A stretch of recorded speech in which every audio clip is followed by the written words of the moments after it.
जय हिंद, जय भारत देशवासियों। भारत के महान पर्व पर 75वां स्वतंत्रता दिवस की पूरे भारतवासियों को हार्दिक शुभकामनाएं एवं अभिनंदन।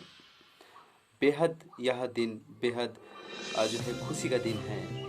हमारे महापुरुष, हमारे महान स्वतंत्रता संग्रामी सुभाष चंद्र बोस, अहिंसक पुजारी महात्मा गांधी, भगत सिंह, बाल गंगाधर तिलक, न जाने अनेकों महापुरुष हमारे देश के लिए बलिदान दिए हैं। उनके बलिदान को सत सत नमन करते हुए, श्रद्धांजलि देते हुए, उनको धन्यवाद प्रकट करते हुए मैं आप सबों को बताना चाहूँगा कि हमारा देश किस तरह से आगे बढ़ रहा है।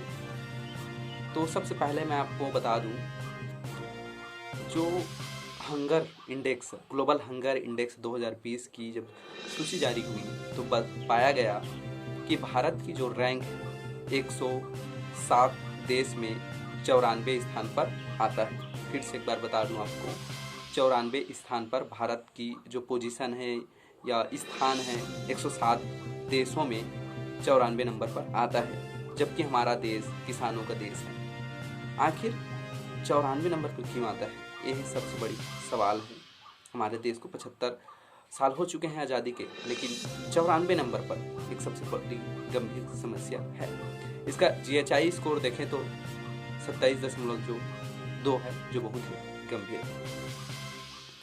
आपको बता दूं, हमारा जो देश है भ्रष्टाचार के क्षेत्र में भ्रष्टाचार कितनी होती है। एक रिपोर्ट है ट्रांसपेरेंसी इंटरनेशनल 2020 के अनुसार 179 देशों में 86 नंबर पर आता है भ्रष्टाचार के क्षेत्र में। एक बार फिर आपको बता दूं, 179 में 86 नंबर पर हमारा भारत देश आता है। ऐसा क्यों?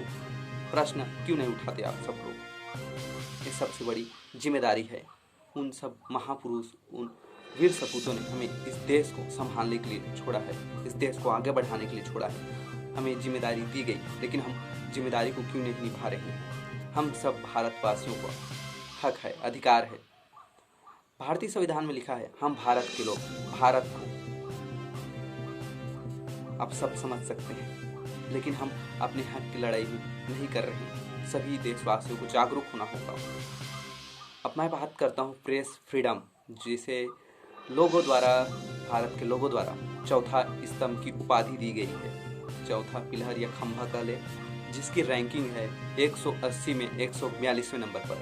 यह जो रिपोर्ट है, रिपोर्टर्स विदाउट बॉर्डर 2020 की यह रिपोर्ट आपको बता रहा हूँ। और कानून व्यवस्था या रूल ऑफ लॉ की जो सूची है, भारत की जो स्थिति है 113 देशों में 68 नंबर पर आता है। वर्ल्ड जस्टिस प्रोजेक्ट 2019 के अनुसार आपको बता रहा हूँ। अब बात करते हैं भारत की लोकतंत्र की जो क्वालिटी किस प्रकार से है। आपको बता दूं, जो एक रैंकिंग डिसाइड करता है क्वालिटी, डेमोक्रेसी क्वालिटी रैंकिंग करके, तो उसमें रिपोर्ट में बताया गया है कि 112 देशों में जो भारत की स्थिति है लोकतंत्र में, वह 65वें नंबर पर। ऐसा क्यों? हमको सवाल करना है, ऐसा क्यों?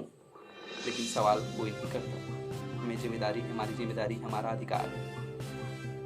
दर्शकों, मैं इस 15 अगस्त के मौके पर, स्वतंत्रता दिवस के मौके पर आप सबों को जागरूक करना चाहता हूं कि आप सब अपने देश के बारे में जानें। हमारा देश किस हाल में है, किस स्थिति में है, और किस स्थिति में हमारे देश के वीर जवानों ने हमें यह जिम्मा हमारे कंधों में डाला है। तो दर्शकों, ये थी आप लोगों की जो है लोकतंत्र की हाल। अब बात करते हैं दर्शकों, एल्कोहल कंजप्शन या बात करें शराब की जो खपत है पर कैपिटा, प्रति कैपिटा, यह 2014 की रिपोर्ट है।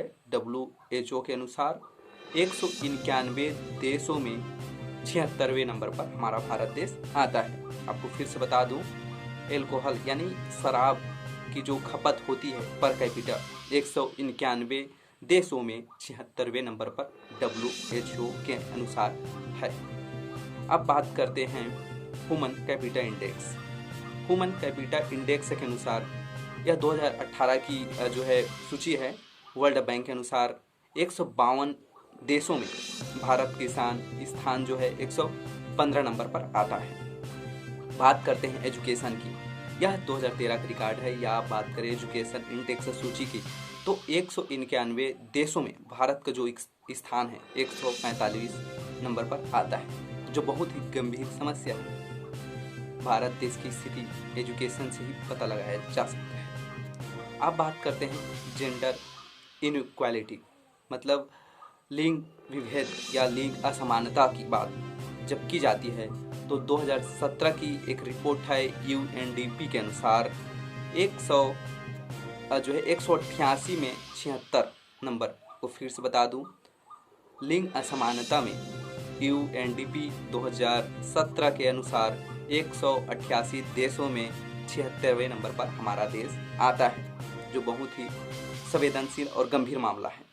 फिर बात करते हैं ग्लोबल टेररिज्म यानी वैश्विक आतंकवाद की सूची में भारत का जो स्थान है IEP 2017 के इंडेक्स सूची के अनुसार 130 में 104 नंबर पर आता है। 130 पे 104 नंबर पर आता है। अब बात करते हैं हम लोग हेल्थ केयर सेक्टर की। यह करंट का है 2021 का एक मैगजीन है CO वर्ल्ड मैगजीन करके। इसमें लिखा है भारत की जो हेल्थ केयर सिस्टम है वह 19वें नंबर पर रैंकिंग में आता है। दर्शकों, आप सबों को, देशवासियों, आप सबों को भारत की क्या स्थिति रही है जानना बहुत ही ज़रूरी है, ताकि हमें हमारा गवर्नमेंट किस तरह से कार्य कर रहा है इसका अंदाज़ा लगाया जा सकता है। और हमें आप इतिहास खोलकर देखिए, अभी जो गवर्नमेंट चल रही है या पिछले गवर्नमेंट चल रही हैं, इनका क्या योगदान रहा है और योगदान नहीं रहा है। हमें आपको फैसला करना है। हमारे पास एक अधिकार है, वोट का अधिकार, जो भारतीय संविधान प्रदान करता है। मेरे देशवासियों, आप सबको के पास अधिकार है। आप के अनुसार आप जो है रिप्रेजेंटेटर यानी प्रधानमंत्री, MLA और सांसद को चुनाव कर सकते हैं और देश के विकास में आप योगदान दे सकते हैं। तो आपका सबसे बड़ा अधिकार क्या है? वोटिंग करना। आप एक अच्छे व्यक्ति को चुनें जो एक शिक्षित हो, जो निष्पक्ष रूप से, आपको सब पता है कि आप हमारे देश की जो स्थिति है, आपको बता दूं, हमारे जो देश की स्थिति है, जो जितने भी नेता हैं, जितने बड़े नेता जो हैं देश के बन रहे हैं, आप उनका एजुकेशन क्वालिफिकेशन निकाल कर देखिए या उनकी संवेदनशीलता देखिए, निष्पक्षता देखिए और उस आधार पर आप अपना मत दे सकते हैं। मैं आप सबों से निवेदन करना चाहूँगा, हमारे देश को परिवर्तनशील लाने के लिए, एक उच्च मुकाम में पहुँचाने के लिए एक ऐसा राजनीति पार्टी की आवश्यकता है जो सबसे अलग हो, जो केवल निष्पक्ष पूर्वक कार्य करे, जो हर एक क्षेत्र में संवेदनशील हो, किसानों के क्षेत्र में, शिक्षा के क्षेत्र में, महिलाओं के कल्याण के क्षेत्र में, हर एक क्षेत्र में हमें एक ऐसे पार्टी की आवश्यकता है और वो हमारे देशवासियों के द्वारा ही लाया जाएगा, तभी आएगा। तो मेरे देशवासियों, 75वां स्वतंत्रता दिवस की पुनः हार्दिक शुभकामनाएं एवं अभिनंदन। आप सब आज़ाद रहिए, अपनी मानसिकता को भी आज़ाद रखिए और अपने अधिकार को जान